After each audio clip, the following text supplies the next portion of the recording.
Shalom, my name is Rabbi Heschel Greenberg. And I'm Ellen Bernstein. Welcome to Let My People Know, brought to you by the Jewish Discovery Center. The purpose of our program is to inform the Jewish and the non-Jewish community about the Jewish religion.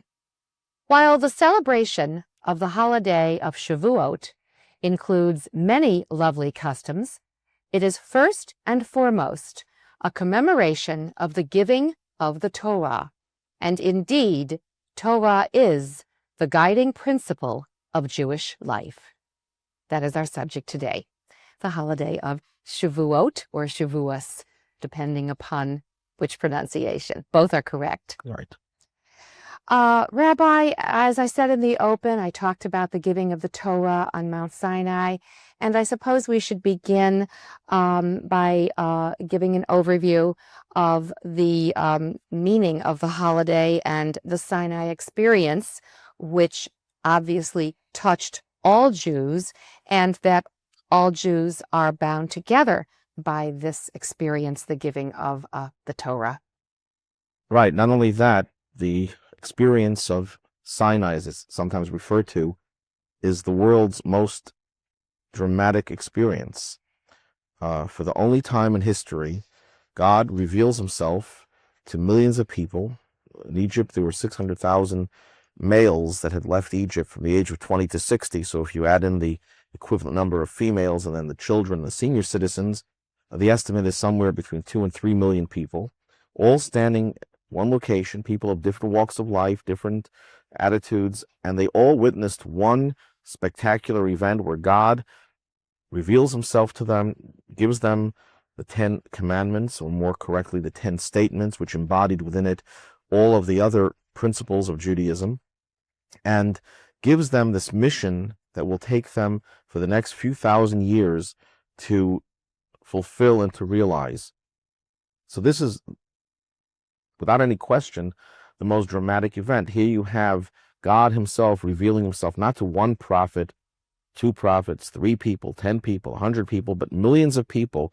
In fact, the Midrash, one of the authoritative collections of Jewish teaching, says that this sound of Sinai reverberated throughout the entire world, and that it actually was heard all over. So while it was given in the desert, known as the Sinai Desert, it actually was given throughout the world. And that the memory of this Sinai experience is really the tie that binds us together. Judaism is very big on memory and remembering events.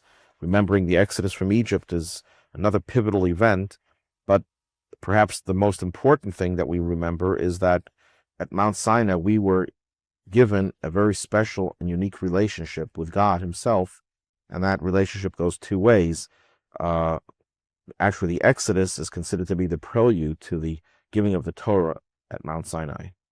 Rabbi, while the holiday of Passover ushers in the season of spring, we would think possibly, when we look at the calendar, that Shavuot ushers in possibly the season of summer, but I don't think it does. I'll let you explain this, but it is associated with an agricultural event, the wheat crop. And could you speak on that? And also, is there any other theme? Right. Well, all of our 3 pilgrimage holidays, as they're sometimes referred to, because those are the 3 times during the year that all Jews living in Israel had to go on a pilgrimage to Jerusalem, they are all related somehow to a historical event and to an agricultural cycle. The agricultural cycle of Passover is the Exodus. The Jews came out of Egypt, but it's also the time of the year when the barley crop is now ripe and that could be harvested. Shavuos, some 7 weeks later, is the time that the Torah was given at Mount Sinai, which culminated the process of the Exodus. But the agricultural aspect of it is that this is the time of the year, as you just mentioned, that the wheat harvest takes place. Let me just comment for a second on the contrast between the barley harvest of Passover and the wheat harvest of Shavuot. Barley and wheat, the Talmud says, in ancient times, were the 2 types of staples for animals and humans, respectively. Barley for animals and wheat for humans. When we left Egypt, the animal in us was still very powerful. As slaves, we developed a certain animalistic way of living, and it took 7 weeks to go from Passover to Shavuot, when we got the Torah, for that animal to be tamed and refined, and the human element, the divine element in us, was able to come to the fore. That's why the wheat symbolizes the human aspect, the barley, the animal aspect. Now, in addition to the wheat harvest being taking place at this holiday, and they would have to bring a special offering in the temple called the 2 loaves of bread that were made out of wheat. In addition to that, Shavuot was the beginning of the season when every Jew who had his own farm, his own orchard, would have to bring his choice fruits to Jerusalem, give them to the temple, to the Kohen, to the priest who worked in the temple, as the Jews' way of saying to God, these are my best, my choicest, my first fruits that I am not keeping for myself, but giving to you, God. And of course, God doesn't need the fruit for himself. So I'm going to give it to those people who are there serving in the temple, serving you in the temple. Now, Rabbi, when I was doing my research for today's program, I saw a statement that I need you to clarify, please. That the Bible does not associate Shavuot with God's revelation at Mount Sinai, but the Talmud does make an association between the two. Now, I found that a little bit controversial. So okay, now, just to preface my answer with a better understanding of the relationship between the Bible and the Talmud. The Bible, most people are not aware of this, was written deliberately in the most cryptic form possible, leaving out some of the most important details so that the story or the law, depending on what this Bible is discussing, could be made intelligible. The Talmud is actually a collection of oral interpretations that were handed down to Moses by God at Mount Sinai to help clarify those mysteries, if you will, and fill in the gaps. Now, one of those gaps relates to Shavuot. In the Torah itself, in the Bible itself, all it says about this holiday is that from Passover, you're supposed to count 50 days, and that's supposed to be a holiday of first fruits. It doesn't mention that this occasion also is the commemoration of the giving of the Torah at Mount Sinai. That is deliberately left out of the Torah. It was part of the oral tradition, and in the Talmud we read that this is actually the time that the Torah was given. Now, there's a connection between the two. The counting of 50 days, which is something that we still do to this day, every day between Passover and Shavuot, we actually count the days. It's a whole ceremony, a whole ritual of counting the days.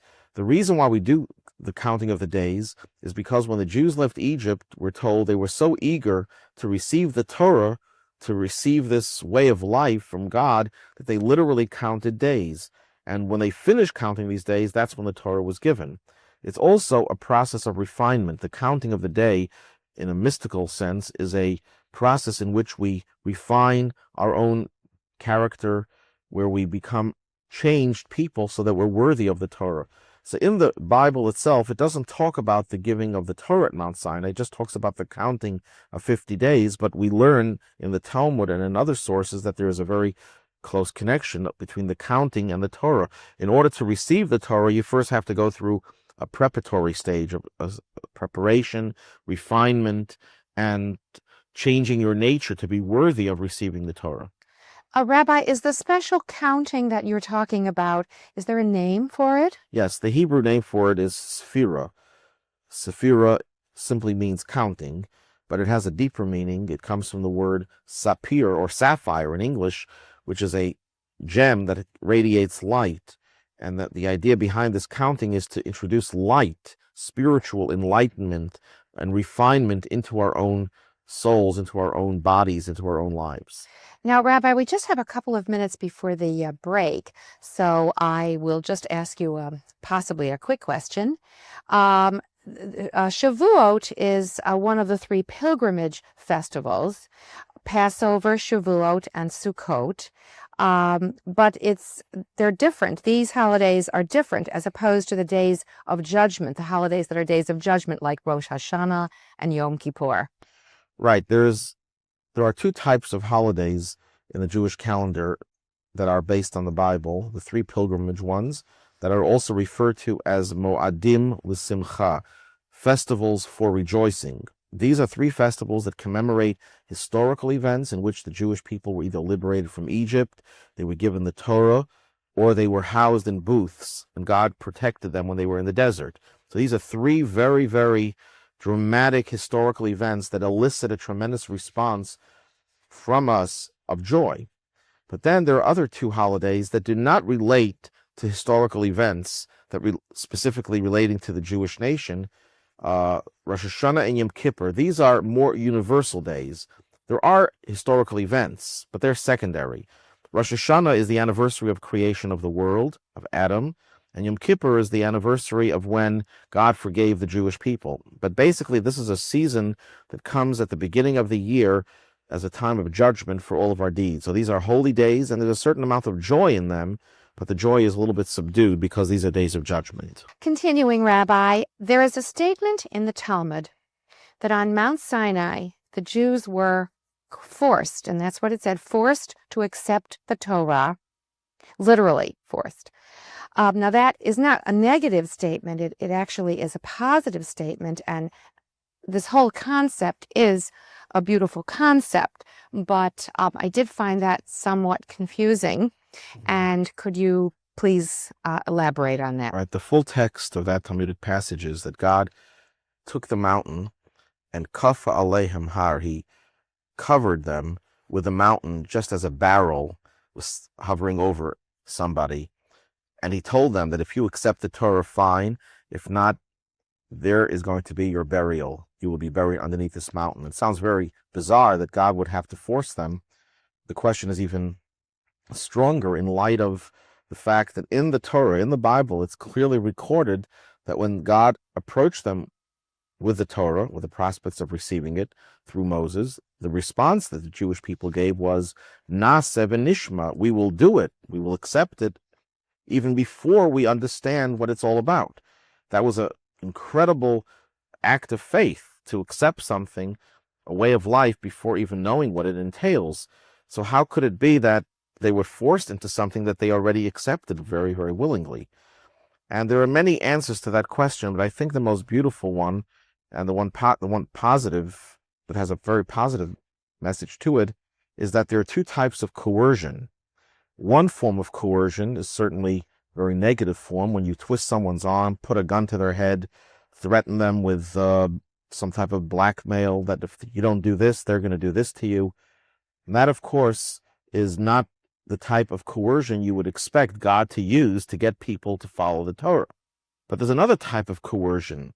When you show so much love, when you pour all of your feelings into the other person, when you invest so much in them, when you do so much to save them, protect them, sustain them, nurture them, how could the other person, who's the recipient of all of this kindness and generosity, turn you down when you ask them to accept something? Your best friend asks you a little favor, please do this for me. If that is truly your best friend who did so much for you, how could you say no to them? Well, God just took the Jews out of Egypt. He just provided them with the manna descending from heaven, water appearing miraculously out of nowhere, protected by clouds, as the Torah recounts. God did everything for them, turned them into a people, into a nation, showered so much love on them. How could they possibly say no? Well, the advantage of that is that this was a type of coercion that we all love to have, that people should shower us with so much love and compassion and goodness that we really want to give of ourselves to the other person. That's what love is all about. But there's a little bit of a drawback as well, because when somebody gives you so much love and kindness, it's not a very great achievement to say yes to their requests. That's why the Talmud says that it took the Jews hundreds of years until the time of the holiday of Purim, when they were in exile and God was not showering anything but hardship and misery on them. And that's when the Jewish people for the first time said, you know what, we're going to accept Judaism even though we don't see the love that God is giving us. So the Shavuot holiday is really the beginning of a process. It took thousands of years for it to be complete. It'll only be fully complete at the end of the exile, at the Messianic age, when our acceptance will be total and absolute, even under the conditions where there is not much love. Now, Rabbi, something is quite baffling to me. And as we've established, as we've been talking about, Shavuot is so important. It's such an important holiday because it commemorates, as we were talking about, obviously, was the giving of the Torah. And without Torah, there would be no Passover, there would be no Judaism. So therefore, how do you explain the fact that it seems, unfortunately, that Shavuot is the least knowledgeable, known, I should say, of the other biblical holidays? Why is it's a good question. One simple answer is it's only a one-day holiday in Israel and 2 days outside of Israel. And Passover is 8 days. Sukkot is 9 days. If you add to it Simchas Torah, so it's one long sequence of joyous celebration. Likewise, Shavuot is just 7 weeks after Passover. If you just finished a major celebration, it's not spaced the way you would want to space it to get optimal participation. But those are some reasons, but there's really no excuse for the fact that Shavuot is under-celebrated. It is really the pivotal holiday that binds all the other holidays together. Do you think it has anything to do with the fact that the rituals of Shavuot are associated more with Jewish custom than with Jewish law? Well, that's a very good possibility that Shavuot, interestingly, even though it's such an important holiday, has no special ritual that is mandated by the Torah other than those rituals that were performed in the temple in Jerusalem when we had the temple. But as for Passover, for example, we have matzah, we have a seder, we have the Haggadah, the recitation of the Haggadah, you have bitter herbs, you refrain from eating chametz, certain types of grain, throughout the entire 8-day period. Sukkot, we have a very dramatic experience by sitting in a sukkah, in a booth that's built outside with the leaves for the roof. You take a lulav, different plants, and you say the blessing over them. Rosh Hashanah, we have a shofar. Yom Kippur is a day of fasting. We dress in white, and there are a lot of very important requirements that make the holiday a lot more noticeable. Shavuot, unfortunately, I guess we could say, has no ritual because it encompasses everything. It's the holiday that has everything in it, but it does have certain customs, and those customs, even though they're only custom, have become part of Jewish tradition, and they should be promoted. What are some restrictions possibly that apply to Shavuot? Do we work? Do we refrain from work? Yes. Do we go to the synagogue? Well, I should say no, yes, and yes, or whatever order you ask the questions. We do refrain from work. In other words, we do not work on Shavuot just as on the other holidays. It's not less important. We do have an obligation to say certain prayers.